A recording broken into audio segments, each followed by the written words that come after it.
ఇది కదా ఆఫర్ అంటే ఇప్పుడు ఎంత కొంటే అంత ఫ్రీ విఆర్ఆ fine silver jewellery Jubilee Hills check post Hyderabad. నమస్కారం, వెల్కమ్ టు సుమన్ టీవీ. నేను గీతాంజలి. ప్రస్తుతం మనతో పాటు శ్రీ దివ్య విశ్వశక్తి పరివార్ ప్రచార వ్యవస్థాపకులు ఓం స్వరూప్ గురువు గారు ఉన్నారు. వారితో మాట్లాడదాం. గురుగారు నమస్కారం అండి. శుభమస్తు. గురుగారు, ఎగ్జామ్స్ టైం మార్చ్ వచ్చిందంటే చాలు చాలా మంది టెన్షన్ పడిపోతూ ఉంటారు. కొంతమంది ఏమో ఎస్ ఈ ఇయర్ దాటి నెక్స్ట్ ఇయర్ అప్గ్రేడ్ అవుతాం అనే సంతోషం ఉంటుంది. చాలా మంది తల్లిదండ్రుల్లో టెన్షన్ ఉంటుంది, సంతోషం, అన్ని మిక్స్డ్ ఫీలింగ్స్ ఉంటాయి.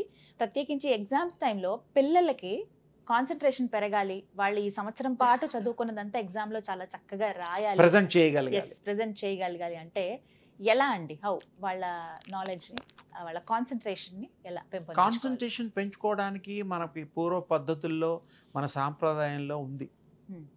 సరే, దేవతా బీజాక్షరాలు కూడా మనం పట్టించవచ్చు. ఏక బీజాక్షరం ఉంది, ఐం, సరస్వతి బీజం. దానివల్ల జ్ఞాపశక్తి చదువుకుంది బుర్రలో ఉంటుంది. కాన్సన్ట్రేషన్గా కనుక మనసు పెట్టి ఐంకారం, ఓంకారం లాగా ఐంకారం చేస్తే తప్పకుండా వారికి జ్ఞాపశక్తి ఉంటుంది, చదివింది గుర్తుంటుంది. బాగా శ్రమతో వాళ్ళు కాన్సన్ట్రేషన్ చేస్తే చదువుకుంటారు. ఇది కూడా దానికి తోడవుతుంది. ఆ దైవశక్తి కూడా ఆ బలాన్ని పుంజుకొని వాళ్ళు చక్కగా రాయడానికి వీలవుతుంది. తల్లులు కూడా మరి ఇంట్లో పిల్లల తల నిమురుతూ కూడా ఈ ఐంకార బీజాన్ని స్మరిస్తూ గనక ఇలా ఇలా తల నిమురితే కూడా వాళ్ళలో ఆ సరస్వతి అనుగ్రహం కూడా ప్రవహిస్తుంది, ప్రసరిస్తుంది. చాలా మంది చెయ్యొచ్చు. తల్లిదండ్రులు చెప్తూ ఉంటారండి, చదువుతాడు బాగా మా అబ్బాయి, గుర్తుండటం లేదు, గుర్తుండట్లేదు. ఇది చేస్తే గుర్తుంటుంది. అవునా? సరస్వతి బీజమే ఐంకారం, ఐం అంటాం. ఇప్పుడు కొంతమంది చిన్నపిల్లలు చేయలేరు కదండి, అందుకని తల్లులు నిమరచ్చు. నిమిరితే వాడికి అది అంటే తల్లులు అప్పుడు స్మరించుకుంటూ ఉండాలా, ఐంకారం చెప్తూ తల నిమురుతూ ఉంటే సరస్వతి మాత నిమురినట్టే. ఈ తల్లి కాదు, ఆ తల్లే నిమురుతున్నట్టు లెక్క, ప్రసారం చేస్తున్నట్టు లెక్క, ప్రసాదిస్తున్నట్టు లెక్క, ప్రవహిస్తున్నట్టు లెక్క. ఇది తోడవుతుంది. ఎవరన్నా మామూలుగా చదువుకున్న వాళ్ళు దేవుడు అవన్నీ పెద్దగా పట్టించుకునే వాళ్ళు, చదువుకొని పాస్ అయిన వాళ్ళది గొడవే లేదు, అది వేరు. ఎవరికైతే కొంత మతి మరుపు ఉండేవాళ్ళు, ఇలాంటి వాళ్ళు గనక ఇది తీసుకున్న తర్వాత నీళ్ళల్లో కూడా మనం ఐం బీజాన్ని మనం స్మరిస్తూ ఇలా గ్లాస్ నీళ్ళు తీసుకొని పైన మూతలాగా ఈ చెయ్యే పెట్టి ఒక 100, 200, 500 వాళ్ళ ఓపికనంత చేస్తే ఈ ఐంకారం యొక్క కిరణాలు శక్తి తరంగాలుగా మారి శక్తివంతంగా నీరు మంత్రతీర్థంగా అయి అది కూడా తీసుకోవచ్చు.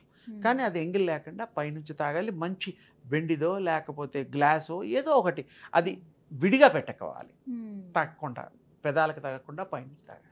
అంటే స్వచ్ఛతగా ఉండాలి. పొరపాటున ఎప్పుడన్నా తగిలింది అనుకో వెండిది, పొరపాటున దాన్ని కాల్చి, అంటే ఉండి లేనట్టు కాల్చి దాన్ని శుద్ధత్వం చేసేది ఒకటి ఉంది. అలా చేస్తూ కూడా వాడచ్చు. వాడిన గిన్నెల్ని మళ్ళీ వాడడానికి అదొక పద్ధతి ఉంది. తల్లులు ఈ విధంగా చేస్తే జ్ఞప్తి వస్తుంది. ఇప్పుడు కొంతమంది పిల్లలు 5వ తరగతి, ఇప్పుడు 10 ఏళ్ళు దాటిన పిల్లలు కొద్దిగా కాన్సన్ట్రేట్ అంటే చెయ్యండి ఈ మంత్ర జపం చేస్తారండి. అవును, చిన్న పిల్లలు 3 ఏళ్ళు 4 ఏళ్ల పిల్లలు మారం కూడా చేస్తుంటారు. బుద్ధి సరిగ్గా లేక కాదు, వాళ్ళకి అల్లరి తెలియక పాపం. కొంచెం చెప్పగలరు వీళ్ళు మంత్ర జపం చేయగలరు అన్న పిల్లలకి ఎటువంటి మంత్రం చేయొచ్చండి? ఐంకారమే గుర్తుకి ఎన్నిసార్లు చేయాలి అంటే ఎంత అంటే కనీసం ఒక 10 నిమిషాలన్నా చేస్తే నిమిషానికి గంటకి 3600 సార్లు అవుతుంది. సెకండ్లు లెక్క ఉంది దానికి. ఒక 10 నిమిషాలన్నా చేస్తూ చేస్తూ చేస్తూ ఉంటే కొంచెం కొంచెంగా ఆ యొక్క శక్తి ఇంజెక్ట్ అవుతూ ఉంటుంది బాడీలోకి, స్వీకరిస్తుంటుంది. బాడీ కూడా అలవాటు అవుతుంది.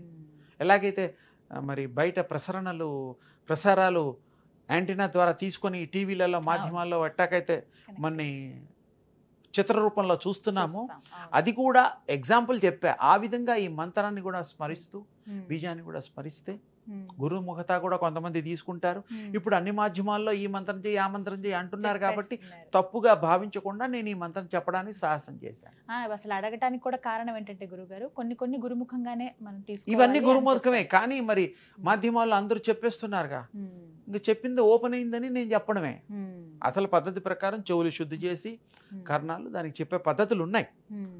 కానీ మరి ఇప్పుడు ప్రతి వాళ్ళు రికార్డులు వింటూ ధ్యానం చేసుకునే అలవాట్లకు వచ్చేసారు. పోనీ ఇలానన్నా చేయండి, మీకు పుణ్యం పురుషార్థం తర్వాత జ్ఞానం.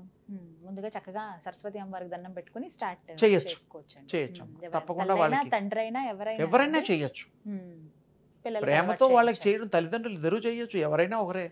వారి మంచి కోరే వాళ్ళే కదా అవునండి. మాతాపితృలు. వారు కాక ఇంకెవరు ఉంటారు. తప్పకుండా చేయొచ్చు. చేయొచ్చు. ఇప్పటి జ్ఞాపక శక్తి నుంచి, పెంచుకోవచ్చు. ఇప్పుడు ఏప్రిల్ వరకు కూడా ఇంకా ఇదే ఉంటుందండి ఎగ్జామ్స్. తల్లులు మనం తల్ల నిమురుతూ చిన్నపిల్లలకి చేయొచ్చు, జ్ఞాపకం ఉంటుంది. వాళ్ళకి తెలియకుండా ఆ శక్తి ఆవహించబడుతుంది. అంటే ప్రయోగం కాదు ఇది, భగవంతుడు అనుగ్రహం. ఆ వాడికి ఆ కాసేపన్నా చదివి గుర్తుపెట్టుకుని రాసేసి వస్తాడు. అప్పటిదాకా పాడేవాడు కూడా. మనం పాస్ అయితే చాలుగా, మనం పాస్ అయినట్టు లెక్క. అంతే, మనమే సంతోషించేస్తాం. అమ్మ తల్లిదండ్రులు చాలా ఇలా చేయించండి. ఎవరికైనా ఎంత పెద్ద వాళ్ళు ఎగ్జామ్స్ ఏజే లేదు దీనికి. అవునా? ఎందుకంటే కొంతమంది కాంపిటేటివ్ ఎగ్జామ్స్ కి రెడీ అవుతూ ఉంటారు. తప్పకుండా భగవంతుడు అనుగ్రహం వస్తుంది మీకు. మీరు ప్రాక్టీస్ చేయండి, ఇంట్రెస్ట్ ఉండాలా, ఏకాగ్రత ఉండాలా. తప్పకుండా మీరు ఉత్తీర్ణత మీ చేతిలో. అవి చేస్తే సరిగ్గా చేయాలి. సరిగ్గా చేయకుండా అంటే మరి బాగా చదవకుండా ఉంటే పరీక్ష పాస్ అవుతామా? కాంగా లేదు. ఏదైనా నేర్చుకుంటే అభ్యాసం కూసు విద్య. బాగా నేర్చుకుంటేనే వస్తుంది. ప్రతిదీ మీ చేతిలో హస్తగతం అవుతుంది. చేయించండి, కాన్సంట్రేషన్ ఉండాలి. వాళ్ళు లాభం పొందాలని మనస్ఫూర్తిగా సంతోషం గురు. వాళ్ళకి సరస్వతి అమ్మవారు సంపూర్ణ అనుగ్రహం ఇవ్వాలని కోరుకుంటూ ఆశీర్వదిస్తున్నాను. ధన్యవాదాలండి.